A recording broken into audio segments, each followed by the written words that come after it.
This is a Sports Radio Live podcast covering your world of sports. Bryan Houston's Sports Radio Live. It's weekdays at 3 on 99.3 Talk FM, the talk of East Texas. College football this weekend, it doesn't get much bigger than the game of the century. Number 1 LSU playing number 2 Alabama at Tuscaloosa. And joining us right now on the APEC VIP hotline, cutting edge training for the serious athlete, apecgo.com, is Randy Rosetta. He is the LSU Beat Writer for Tiger Sports Digest. It's Louisiana State .scout.com is where you can find it, and we're glad to have him on the show today. How you doing, Randy? Hey, how's it going? Doing well. Thank you very much for being on with us today. You've followed the Tigers now for 8 seasons. Can you put into perspective just how big this ball game is based on the fact that you've covered at least one national championship and came on the heels of another one? Well, regular season, this is probably right up there. A few years ago, they played Florida when Florida was number 1. Had a guy named Tim Tebow, and LSU was number 4.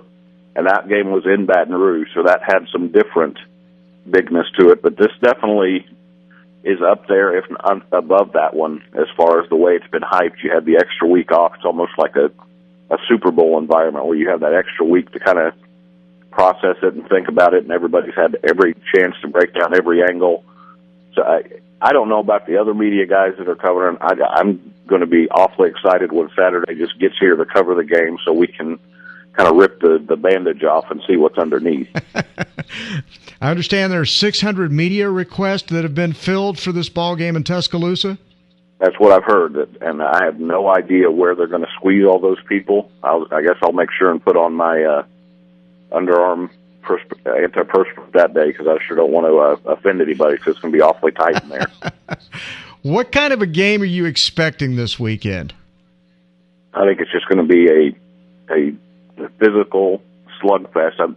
These defenses are both so good. Me and a guy on my site, Shay Dixon, are writing some analyses this week, kind of breaking down position by position, and it's been very hard for me when I've done mine to say, okay, Team X has the advantage here because they're so similar in at least production, maybe not in style and maybe not in depth, but with the results they've gotten this season, they're just so similar, and a lot of that is based on their defenses and their offensive line, and that's just good old-fashioned raw football. This one's going to be a game where you see a lot of 3-and-outs, where field position is just vital. I do think LSU has a little bit of an edge there because they've got a great punter named Brad Wing from Australia who has learned if you can imagine this, he's an ambidextrous punter, so he can punt with both feet. Wow. And is adept at just pinning the ball wherever the team needs him to. So where a game where every foot is going to be vital, he's going to give them a few extra yards here and there when they're battling for field position. We had Tim Brando on earlier in the week, and we were breaking it down, and he was talking about the different edges and the different areas there. If you were having to break it down into who had the better offensive line, defensive line, how would you kind of break this down? Well, it's funny you ask. Like I said, we've been doing those pieces. Offensive line, I think the first 5, it's a dead draw. But you look at LSU's depth and what they've been able to do this year. They've not only not missed a beat when all 5 guys up front at the start of the season had been hurt at one time or another, and that's not even mentioning that they lost their starting left guard before the season began. So all 5 have been hurt, and the kind of their 6th man up there, the guy who roams around in the 3 middle spots, has also been dinged up, and they still haven't missed a beat. They're 8-0. They're kind of grinding teams down on the ground. The quarterbacks have only been sacked 5 times.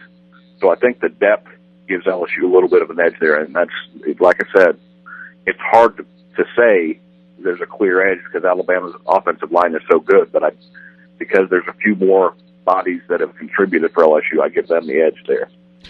The thing that I, as an LSU fan, and I'm not going to lie, I'm an LSU fan. I grew up in South Louisiana and watched them over the many, many years, good times and bad. The thing that I see with Alabama that I could see being a problem would be LSU trying to stop Alabama's downhill running.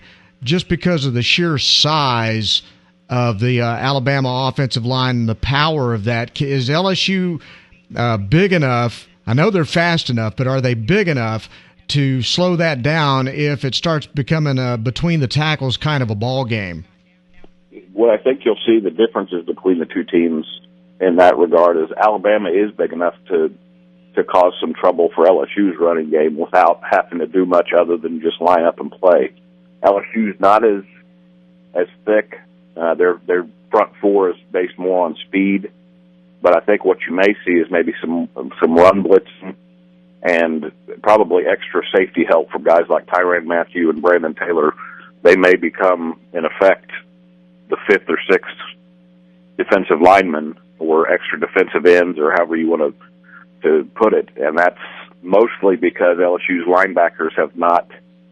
If there's I want to say a weak link. If there's not a not as strong link on LSU's defense, it is the linebacking core. Mm-hmm. Simply because the front four has been so dominant and the secondary has been so good, you don't know what the linebackers can do. Mm. So I think to just kind of augment that against this kind of running team, you may see more safety help. And Tyrann Mathieu, for a guy who's 5'8", maybe 170 pounds. Les Miles jokes that when Tyrann looks in the mirror, he sees a 6'6", 300-pounder, and that's the way he plays. He doesn't get pushed around. He sheds blocks like a linebacker is supposed to, and Brandon Taylor is a bigger guy, and he's able to as well. So I think you may see this may look more like some old Texas high school football where you see what looks to be a 5-6-man front unless and until Alabama shows they can throw the ball. Now, you talk about the throwing game. I know this sounds crazy, and probably people in Baton Rouge will their heads will explode when you say this, but I really do believe LSU's got an edge at quarterback just because they've got two guys that are both seniors. They've both played in huge ball games. Last year, they both performed well in huge ball games. Obviously, with the schedule they played this year, they've performed well, and they have such differing styles that it makes it a real stressor on a defense to be able to prepare for both of them. No, there's no question. I think LSU fans would actually concur with you on that. Jarrett Lee, who he's a Texan. He grew up in Brownwood and moved to Brenham, and I think folks in Tyler would see that he's very reminiscent of Matt Flynn. Mm-hmm. Personality-wise, physical tools-wise, they're very close off the field, by the way. Matt was kind of a mentor to Jarrett Lee. So, but you will see a lot of similarities when you sit down and talk to these guys. That God bless them. You can tell that they've dealt with the media longer than a lot of kids because they speak in cliche quite a bit. But he's, to me, maybe one of the greatest comeback stories in LSU football history for what he went through in 2008. His career was basically dead in the water for the last 2 years, or I shouldn't say the last 2 years, in 2009. Yeah. Kind of resurrected himself a little bit last year, and now is the starting quarterback for the number one team in the country and leads the SEC in pass efficiency. So you combine that with the savvy he's shown because of what he's been through, and oh, by the way, if he gets hurt or if you get change of pace, you bring in a guy who started 30 SEC games as a quarterback and I think has been humbled a little bit by what he's been through in Jordan Jefferson. And, you can change the pace, you can give Alabama a different look, and Jordan can also throw the ball. He had one of his best passing games of his career last year against this defense. So, yeah, I think that's a decided edge, and that's not a knock on A.J. McCarron. He's a very good young quarterback, but he's just not – he doesn't have he's still a little bit wet behind the ears when it comes to facing critical, difficult situations. It may have been Tim Brando who said this yesterday. Everybody's curious to see what happens when A.J. McCarron gets hit in the jaw on second down and has to get up and try to convert a 3rd and 12 or a 3rd and 13. He just hasn't had to do it much, whereas Jarrett Lee and Jordan Jefferson have been through those fires. On the other hand, you got the coaching matchup. You got Nick Saban, who is revered nationally as one of the best coaches in college football, and then Les has the image nationally of being a bit of a flake, and so automatically I think people want to give the edge to Saban because of his intensity and the no nonsense type of approach. But is it fair to Saban to say that now? I mean, is it fair to say that about Miles now? I mean, has Miles finally shaken some of that and gained some of the national respect that maybe he hasn't gotten up until now? I think a couple of things have done that. I think, first of all, winning the championship in 2007 gave him that first step.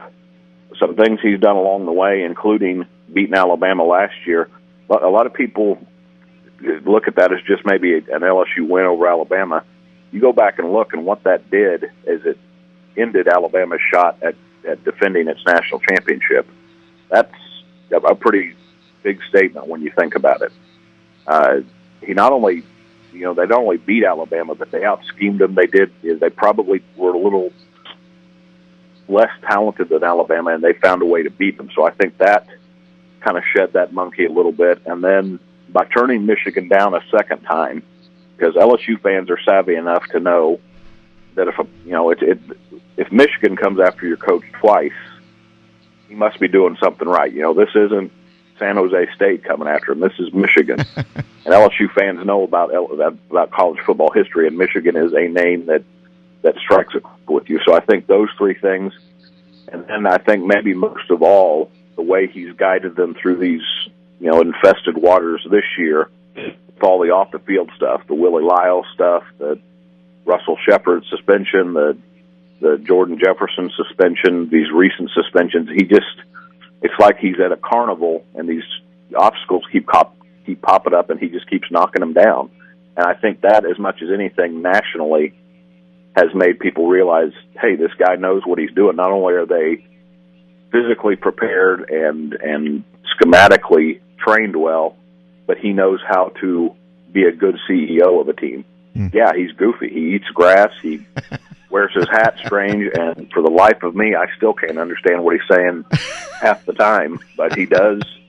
I mean, he gets results, and it's hard to argue with that. What's it been like around Baton Rouge this week? You know what? It's actually been more subdued this week than last week. Last week was, I threw a column up on Monday that the 9 days leading up to Monday were just excruciating because there's so much energy, so much intensity, and it made me wonder how quick the 5 days would go by until Saturday. I think people are appreciative that the game's getting closer. There's a little bit of uptightness. Folks got a little bit upset at what D'Angelo Peterson said the other day. He's the senior tight end who's had a little bit of a disappointing senior season, and he came out and said, well, I think I can beat their linebackers. I think I can beat their safeties. The linebackers are slow, which obviously can be bulletin board material, but the thing is, he didn't say anything that's not necessarily true. He should be able to beat those guys because he's a converted wide receiver, and their linebackers are not good because they're blindingly fast. They're good because they're powerful and very solid tacklers. So that kind of got people a little bit riled up. But other than that, it's been, Les has kind of done a Nick Saban imitation this week. He's played it very close to the vest, has not said anything that could ignite anything, and it's been very straightforward. And I think the fans have fed off that a little bit, and it's like those few days before Christmas when you're a kid. It's bad enough to get to Christmas Eve and have to wait, but you're kind of just watching the clock tick by slowly, and you're just anxious for it to get to Saturday. Okay, and lastly, who wins on Saturday then? Well, the pick I've gone with and I'm sticking with is I think LSU wins 20-17. I think it's a very low-scoring first half. Maybe a turnover or a special teams bolt of lightning kind of changes things and livens it up in the second half, and I think either Brad Wing, the punter, or Drew Alleman, the kicker for LSU, does something late in the game or even in overtime to win it. It could be Brad Wing flipping field position and putting LSU in position to drive for a field goal or a short touchdown drive, or it could be Drew Allemon kicking a field goal late in regulation or in overtime that gets it done. But I think the special teams will wind up being a huge decisive factor. Well, I envy you being able to go. It sounds like it's going to be a blast, and I know it's going to be a great football game. Randy Rosetta from the TigerSportsDigest.com. That's a FoxSports.com, Scout.com site. Thanks very much for coming on in East Texas with us, and maybe come up here sometime and watch some more high school football with us sometimes. I'll do that. I'd like to come and hang out with Saron Black or Matt Flynn or any of those guys that were so prominent here for the last few years. Well, you can be our guest. We'd love to have you come up sometime. All right, sounds good. All right. Randy, thank you very much. This is Bryan Houston Sports Radio Live on 99.3 Talk FM.